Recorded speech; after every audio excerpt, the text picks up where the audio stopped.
Peter and Jesus. Full movie.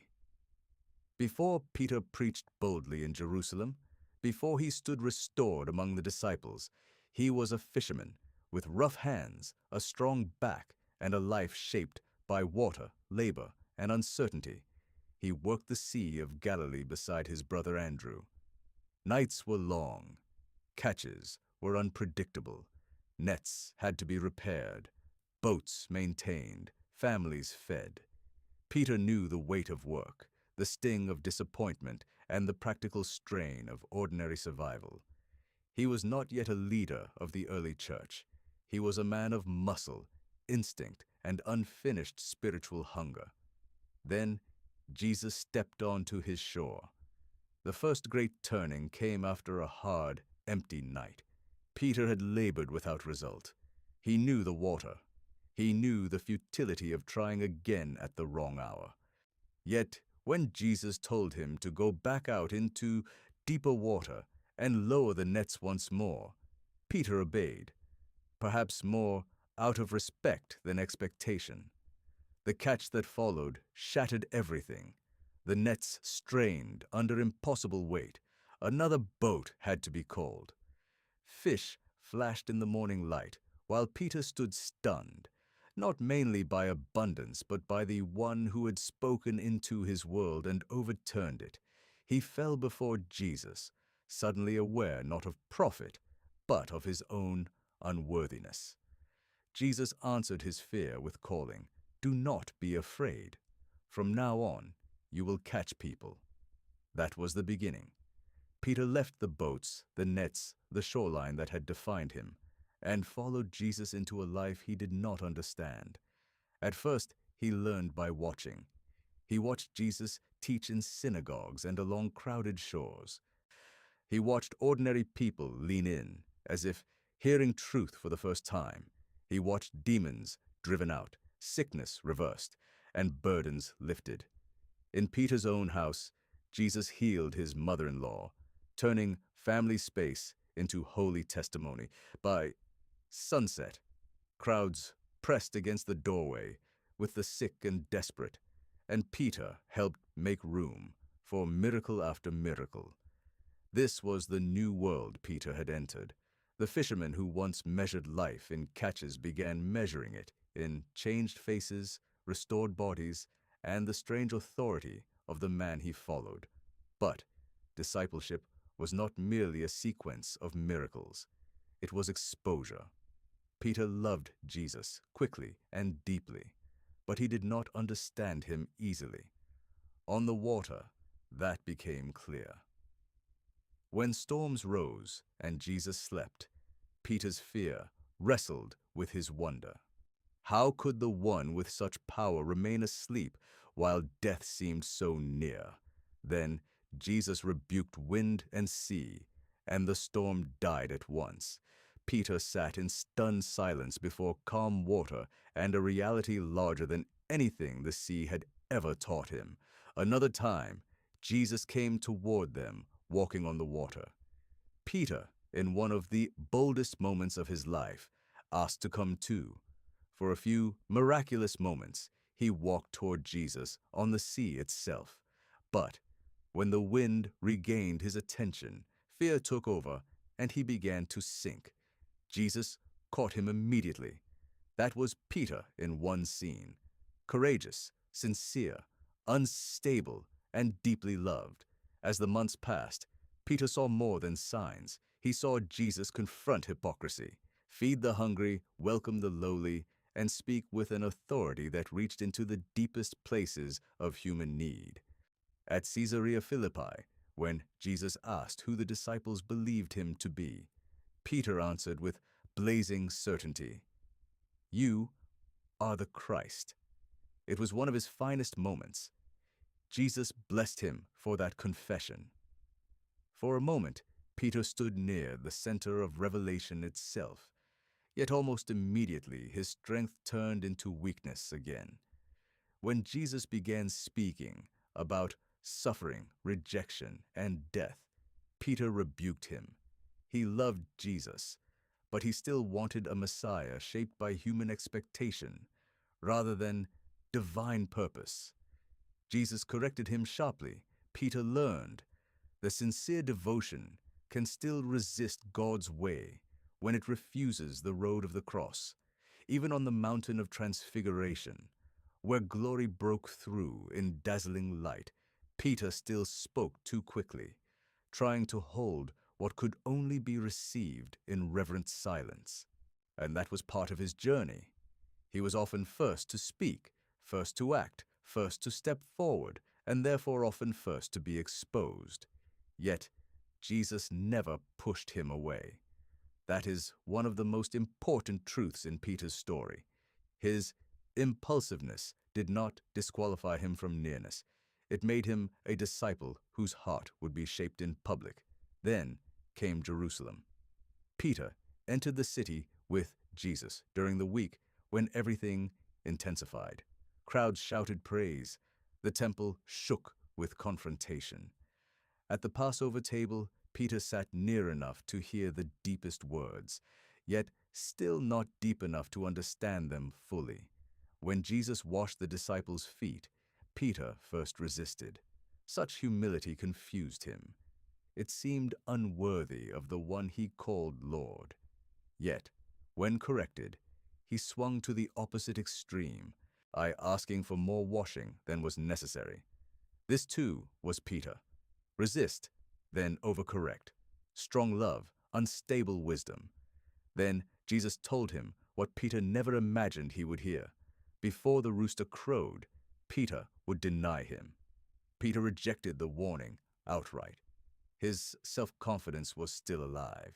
He truly believed he would never fall away.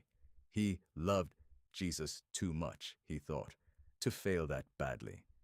In Gethsemane, when soldiers came, Peter reached for a sword. Even then, he was still trying to defend Jesus with the kind of strength he understood.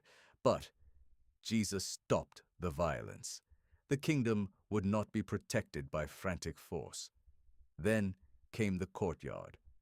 Peter followed at a distance while Jesus was questioned inside. Firelight flickered. Servants watched. Voices rose. A girl recognized him. Fear moved faster than courage.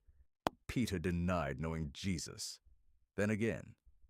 Then a third time, with greater force, as if louder denial might protect him from the terror of being associated with a condemned man. Then the rooster crowed, and Jesus looked at him. That look shattered Peter more deeply than any accusation could have done. He stumbled into the darkness and wept bitterly. The fisherman who once walked on water toward Jesus could not now bear the sound of his own voice. The one who confessed Christ openly had denied him publicly. The man who promised loyalty unto death had collapsed beside a servant fire. After the crucifixion, Peter lived inside that failure. The resurrection did not instantly erase it. When the women brought news of the empty tomb, Peter ran with John to see for himself. He entered the tomb, saw the grave cloths, and left with wonder rising. But even as resurrection hope began to awaken, denial still lived in his memory like a wound. When Jesus appeared alive among the disciples, Peter stood inside the joy of resurrection, while still carrying unresolved shame. The Lord was back. Hope was back. But what did that mean for a disciple who had denied him? So Peter returned, at least for a moment, to the sea. He fished again, perhaps because motion felt easier than waiting, perhaps because old labor was familiar when the heart felt uncertain. But all night they caught nothing. At dawn, a figure stood on the shore and told them to cast the net on the other side. Again, the catch became impossible. Again, abundance broke into emptiness. John recognized Jesus first, but Peter did not wait. He threw himself into the water and rushed toward the shore. That movement said everything about him. Shame still present, love still stronger. On the shore, Jesus had prepared breakfast over a charcoal fire. That detail mattered. Peter had denied him beside one fire. Now restoration would come beside another. Jesus did not begin with accusation. He began with food, presence, and dawn light over the sea. Then came the questions. Simon, son of John, do you love me? 3 times Jesus asked. 3 times Peter answered. The repetition wounded him because it touched the exact number of his denials. But the questions were not cruelty. They were restoration shaped like truth. Peter had failed publicly. He would be restored publicly. Feed my lambs. Tend my sheep. Feed my sheep. Jesus did not merely forgive Peter. He entrusted him again. That is the turning point of Peter's full story with Jesus. He was not restored because he had hidden his weakness well. He was restored because the Lord he denied was greater than the denial itself. From there, Peter changed, not into a flawless man, but into a man no longer rooted in self-confidence. The sea behind him became memory transformed by grace. The fisherman who once trusted his own loyalty had learned to trust the mercy of the one who called him again. After Jesus' ascension, Peter gathered with the disciples in prayer. Then, at Pentecost, he stood before crowds in Jerusalem. The same man who once denied Jesus before servants now proclaimed him openly before the city. Courage had returned, but it was no longer built on pride. It was built on resurrection mercy. Thousands responded. Peter began feeding the flock just as Jesus had commanded. He taught, healed, suffered, and led. But the power of his story was never that he had always been strong. The power of his story was that he was weak, exposed, broken, forgiven, and called again. That is why Peter matters so much. He shows what it looks like to love Jesus sincerely and still stumble badly. He shows that boldness without surrender becomes instability. He shows that nearness to Christ exposes both devotion and weakness. He shows that failure is not the end when grace pursues the failed. He shows that the Lord who calls also restores. Peter began as a fisherman shaped by water and work. He became a disciple shaped by miracle, misunderstanding, storm, confession, fear, denial, resurrection, breakfast by the sea, and mercy stronger than shame. His story with Jesus is the story of a man called out of ordinary labor into holy purpose, only to discover that the deepest miracle was not the catch of fish, the calming of storms, or even walking on water. The deepest miracle was this: the Lord he denied did not let him go. And that is why Peter's life still speaks. Because many know what it is to speak too quickly, promise too much, fail at the crucial hour, and carry shame into the morning. Peter stands for all such people as a witness that Jesus does not only call the strong, he restores the broken. From the Sea of Galilee to the courtyard of denial, from the empty tomb to the breakfast fire, from shame to proclamation, Peter's full story is the story of a disciple who failed greatly and was loved more greatly still. And in that love, he was changed forever.